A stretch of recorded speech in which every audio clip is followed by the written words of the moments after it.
Salut la famille, j'ai appris comment font les youtubeurs pour ne pas bégayer et je vais vous expliquer tout ça. Aujourd'hui, encore petit glow up, j'enregistre cette fois mon audio en parallèle de l'audio du téléphone et pour ça j'utilise un micro qui est le SM57. De base c'est un micro pour instrument, mais comme je le trouvais grave pratique, j'ai décidé de l'utiliser. J'ai déjà fait un test et normalement le micro il va grave améliorer la qualité de la vidéo. Et j'ai fait pareil pour le téléphone, c'est qu'avant pour avoir un retour, je me filmais en caméra frontale. Et là je me suis dit bon ça y est, je peux faire quand même un petit test. Et je mets la caméra du dos, donc normalement la qualité vidéo sera meilleure aussi. J'ai également regardé des vidéos tuto pour le montage, notamment les premières phases, à savoir le dérush. Qu'est-ce que c'est? En fait, c'est-à-dire qu'on va couper toutes les parties où il y a des hésitations, des bégaiements, toutes les parties aussi où il y a des répétitions et ça fait une diff de malade. C'est-à-dire que non seulement on économise du temps, mais en plus on a l'air 1000 fois plus éloquent. Et maintenant que je regarde des vidéos, je vois que ça. Et là où avant ça me passait complètement, je ne m'en rendais pas compte. En fait, on a l'impression que tous les youtubeurs qu'on regarde, tous les créateurs de contenu sont super éloquents, qui sont au calme devant la caméra et tout, mais en fait le montage y est pour beaucoup. Et si leur discours semble fluide, dynamique, impactant, c'est en grande partie grâce au dérush. Le but c'est de passer d'un projet qui ressemble à ça à un projet qui ressemble à ça.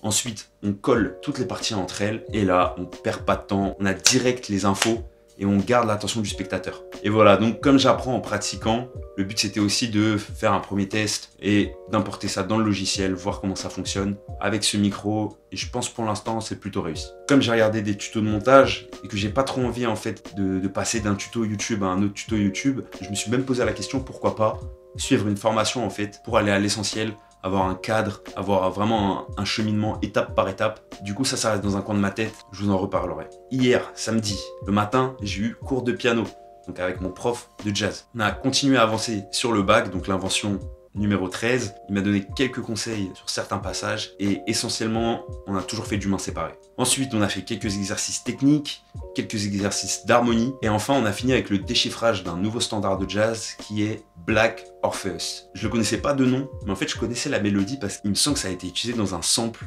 de rap. Je sais même pas lequel, mais si vous savez, n'hésitez pas à me dire en commentaire. Et du coup en déchiffrant ça, lui en fait il jouait au saxo, du coup il m'a mis la partition avec les accords et c'est parti, fallait que je l'accompagne. L'après-midi, j'ai eu cours de chant avec un prof en dehors du conservatoire. Avec lui, on fait surtout de la technique et il m'a demandé d'apprendre un morceau pour la semaine prochaine qui s'appelle At the River car selon lui, l'anglais peut beaucoup m'aider à développer ma stabilité vocale. Et comme j'ai pour ambition de rejoindre un chœur professionnel, la stabilité c'est l'élément le plus important. Pour l'anecdote, l'année dernière, j'ai tenté le concours pour entrer à l'Opéra National de Paris.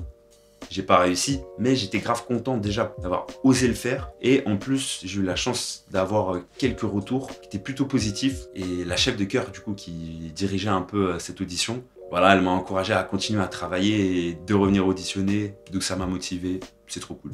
Pour ce qui est de la chaîne, idéalement, j'aimerais faire une vidéo par jour, ce serait génial. Et une vidéo pendant le week-end. Le but, c'est d'arriver à un stade où en fait, je serais plus vraiment techniquement limité et je pourrais assez facilement mettre en œuvre tous mes projets musicaux et tous mes projets de vidéo.